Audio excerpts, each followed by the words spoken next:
Hey ho po, gengs!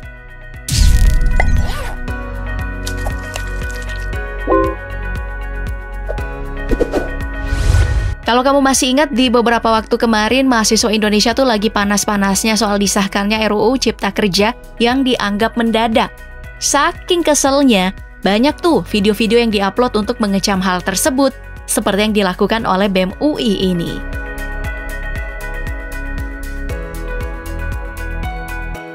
Hal ini jelas menambah buruk pencapaian lembaga tersebut yang secara survei emang memiliki tingkat kepercayaan paling rendah di masyarakat dan integritas paling rendah.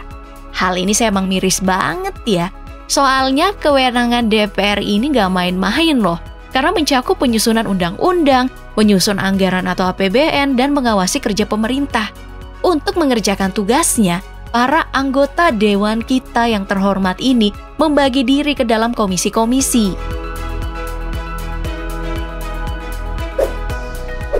Nah, mari kita mulai lihat dari Komisi 1 DPR. Kewenangan dari Komisi 1 ini berkisar pada 4 aspek, yaitu pertahanan, luar negeri, komunikasi dan informasi, serta intelijen.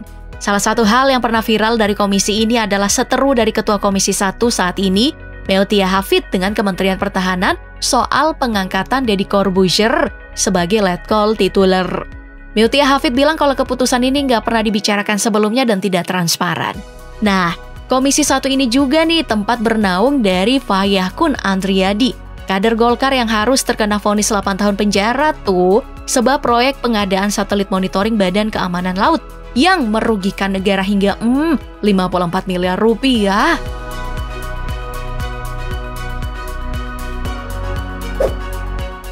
Lanjut ke Komisi 2, komisi ini juga punya 4 kewenangan yang mencakup pemerintahan dalam negeri, aparatur negara dan reformasi birokrasi, kepemiluan sampai pertahanan dan reforma agraria.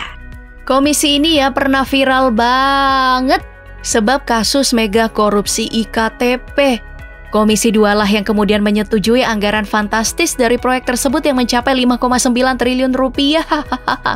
Kasus IKTP ini juga membawa kita berkenalan sama trio IKTP di DPR yang terkenal itu tuh, yaitu Bapak Setia Novanto, Anas Urbaningrum, dan Nazarudin.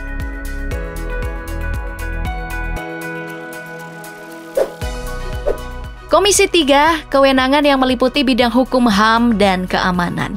Untuk kamu yang update berita, komisi ini tentu tidak asing sebab baru aja viral akibat perseteruannya dengan Menko Polhukam Mahfud MD.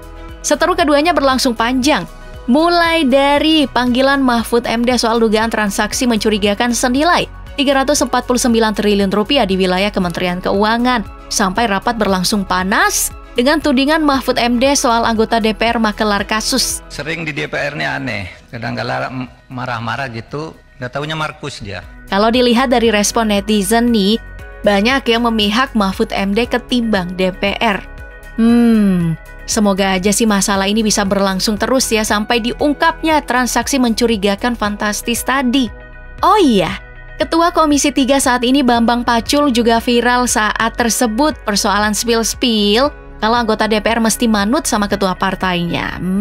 Republik di sini ini gampang Pak Senaya ini. Lobbynya jangan di sini Pak. Ini Korea ini semua menurut bosnya masing-masing. Baik, kita pindah ke Komisi 4 yang mengurusi pertanian, lingkungan hidup dan kehutanan, serta kelautan. Komisi 4 ini baru aja terikat sebuah kontroversi, di mana pada bulan Maret kemarin komisi ini menugaskan Kementerian Pertanian untuk menyediakan anggaran impor beras senilai 2 juta ton untuk sepanjang 2023 mendatang. Hal ini jadi polemik sebab menurut Menteri Pertanian Pak Syahrul Yassin Limpo, ketersediaan beras di Indonesia malah surplus atau berlebih 1,3 juta ton. Apakah ini yang selalu diprotes para petani?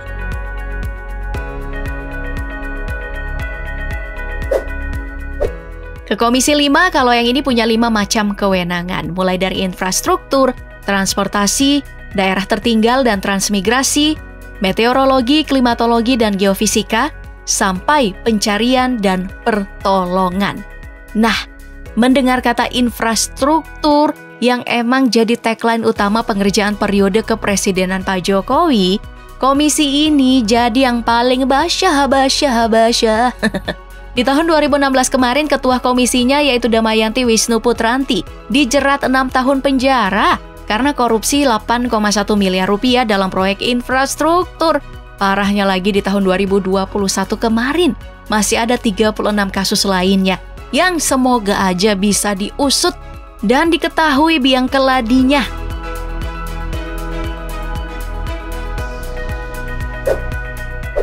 Berlanjut ke Komisi 6, kewenangan komisi ini juga sangat luas. Mulai dari perdagangan, koperasi UKM, BUMN, investigasi dan standarisasi nasional.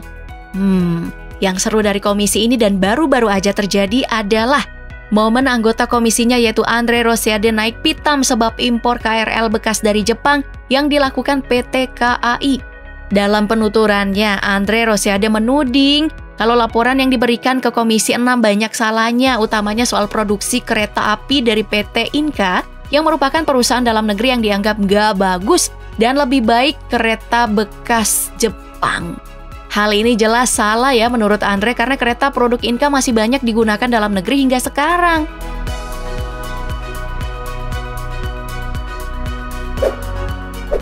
Berangkat menuju Komisi 7, komisi ini punya wewenang untuk bagian energi, riset dan inovasi serta industri.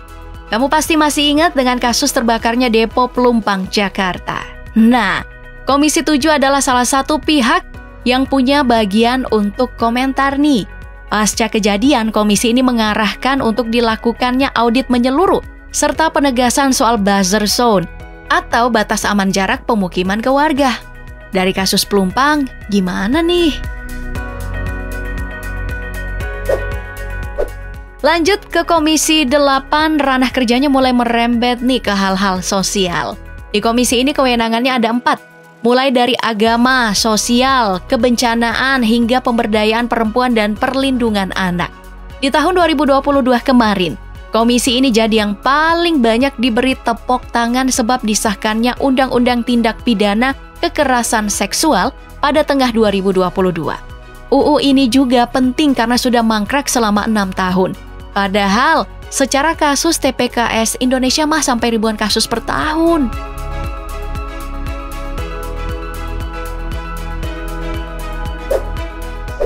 Pindah ke Komisi 9 yang mengurusi kesehatan, ketenagakerjaan, dan kependudukan. Komisi ini ya sebenarnya terus jadi perbincangan karena dianggap punya wewenang yang terlalu luas, di mana kesehatan harusnya itu berdiri sendiri.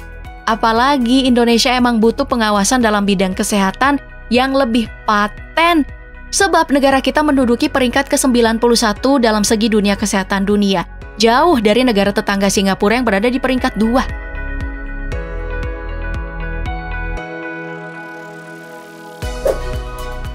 Sementara Komisi 10 mengurusi pendidikan dan riset, olahraga, hingga pariwisata. Banyak orang yang bilang kalau pendidikan dan riset itu haruslah dihandle oleh satu komisi secara menyeluruh dan tidak dicampur. Sebab peringkat kita di dunia pendidikan ada di posisi 67 dari seluruh dunia. Belum lagi kalau bicara soal kualitas sekolah. Saat dinilai langsung oleh UNESCO, kita ini masuk dalam golongan rendah.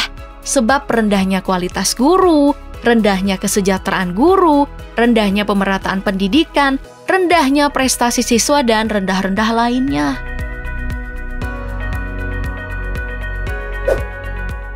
Lanjut ke komisi terakhir yaitu Komisi 11. Komisi ini menangani persoalan keuangan, perencanaan pembangunan nasional, dan perbankan. Mendengar kewenangan ini, Komisi 11 harusnya jadi yang paling sibuk nih sekarang, sebab berbagai kasus yang terungkap, mulai dari hidup mewah pejabat Bea Cukai dan Ditjen Pajak, sampai dengan adanya rumor transaksi ilegal yang terus disampaikan Pak Mahfud MD. Banyak orang sih yang berharap Komisi 11 secepatnya membentuk tim khusus nih, supaya kasusnya kelar dan kita tahu siapa yang harus bertanggung jawab.